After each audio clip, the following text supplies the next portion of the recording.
Selamat sore kawan-kawan, salam satu jangkar.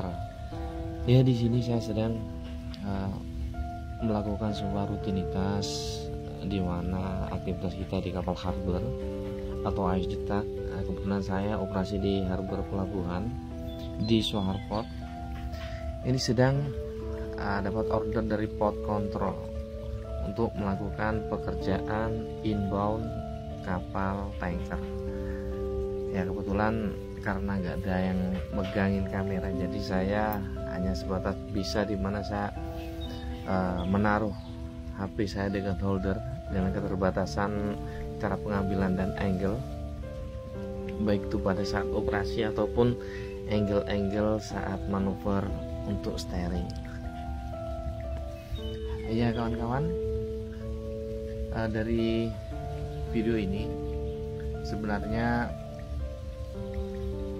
hanya untuk menunjukkan ya kurang lebih aktivitas kita di kapal ASDTAC ketika kita sedang bekerja kurang lebih ya seperti ini, terutama untuk kawan-kawan yang baru atau mau mengenal di jenis atau tipe kapal ASDTAC.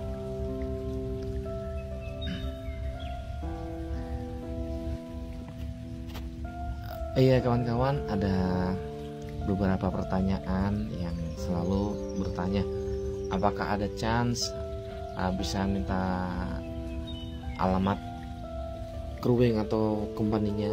Nah, kemarin beberapa hari yang lalu saya kena banned sama TikTok karena ternyata baik pengiriman secara direct message ataupun post tentang email ternyata melanggar dari privasi daripada TikTok. Nah, karena sehingga saya dapat teguran atau di banned beberapa hari yang lalu. Nah, alhamdulillah sekarang udah bisa lagi. Iya kawan-kawan, sebelumnya saya minta maaf kalau untuk melalui TikTok, direct message atau melalui post untuk share alamat email perusahaan, saya nggak berani lagi karena saya kena banned kemarin, udah dapat teguran. Nah, jadi di sini saya hanya ingin share pengetahuan untuk edukasi bagi kawan-kawan, terutama yang masih ingin mengenal, terutama yang baru ingin mengenal di tipe kapal ASDTAC. Nah, kebetulan ini untuk jenis kapal saya ini squatter, jadi hanya satu kali kelas langsung tendangan besar.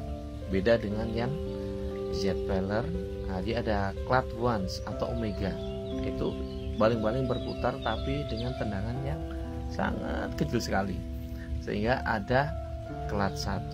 Nah, clutch 1 baru dia bisa nendang atau menggerakkan kapal. Insya Allah ini saya sedang lagi cari referensi untuk tiap masing-masing tipe ASDTAC, mulai dari rotor tag, tractor, sama jet peller, jadi sama VSP Voice Kinetic Propulsion. Jadi saya ingin mengupas masing-masing cara kerja dan manuver dari keempat tipe kapal ini. Jadi kebetulan ada beberapa hal yang berbeda di kapal ASDTAC yang wajib kita ketahui, dan cara manuvernya pun juga berbeda.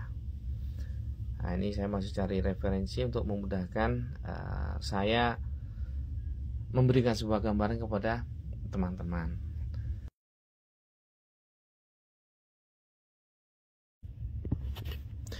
Oh iya teman-teman, sebelumnya saya hanya ingin bercerita. Saya join di Switzer AMIA kurang lebih baru 3,5 tahun saat corona dulu, 2021 Februari, seingat saya tanggal 13 Februari 2021. Ya alhamdulillah sampai sekarang. Dan sebelumnya juga ada beberapa perusahaan yang pernah saya tempati untuk kerja. Tapi dari sekian proses yang pernah saya lewati, mulai dari perusahaan lokal di Indonesia sampai pertama kali saya menginjakkan kaki di negara orang, kerja di perusahaan bukan di negara kita 2015. Nah, itu udah pindah beberapa perusahaan. Jadi semua itu memang banyak proses yang dilalui, dan masing-masing negara ataupun masing-masing perusahaan mempunyai sistem yang berbeda, baik itu order kerja dari pilot dengan taskmasternya ataupun polis atau kebijakan dari perusahaan, beda-beda. Jadi di situ kita bisa membedakan mana sih perusahaan yang kita merasa comfortable, mana sih perusahaan yang mereka seperti menzalimi kita. Nah, jadi di situ kita bisa benar-benar kita bisa merasakan. Jadi memang sebuah proses itu sangat memerlukan perjuangan dan usaha.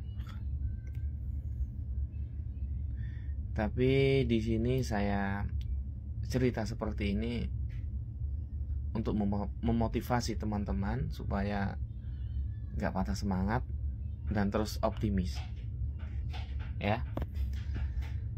Karena sesuatu hal yang ingin kita raih, kita harus berusaha maksimal sebisa kita.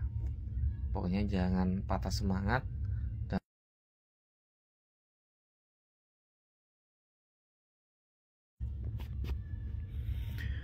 Dan untuk perusahaan yang ada di Middle East area, kawan-kawan harus bisa, mungkin ada referensi untuk tanya teman ya.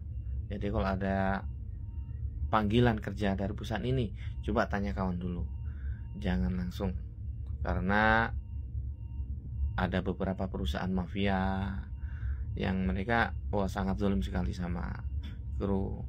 Nah, itu harus berhati-hati, intinya harus berhati-hati, dan pastikan ketika ada panggilan kerja atau interview, pastikan kawan-kawan tanya dulu kepada kawan atau siapapun yang bisa yang bisa memberikan informasi tentang pekerjaan tersebut. Karena apa? Kalau kita udah di negara orang, ketika hal seperti itu terjadi, kita akan sulit, ya. Karena saya pernah nemuin sendiri. Saat itu saya bukan di perusahaan ini, saya itu di perusahaan yang sebelumnya di Iran. Nah, itu di Hamria saya ketemu dengan kru di kapal supply, itu orang Indonesia.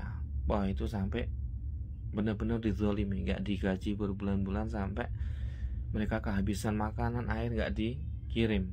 Akhirnya dari kapal-kapal yang ada kru Indonesia, nah itu kita sering kasih bantuan ke mereka. Nah, dan akhirnya lambat laut mereka juga laporan ke MBC, dan MBC juga berupaya untuk membantu. Dan akhirnya singkat cerita, MBC bisa membantu tapi nggak bisa memberikan atau mengembalikan hak mereka atau gaji mereka. Jadi MBC hanya bisa membantu untuk memberikan tiket untuk mereka bisa pulang. Terus pokoknya itulah salah satu hiruk pikuk ketika kita bekerja di negara orang atau di luar negeri. Terus pokoknya buat saudaraku semua, kita harus tetap semangat, optimis, berhati-hati, dan jangan menyerah. Selama air laut masih asin, nah kita akan selalu dipertemukan. Salam satu jangkar, selalu sehat, optimis.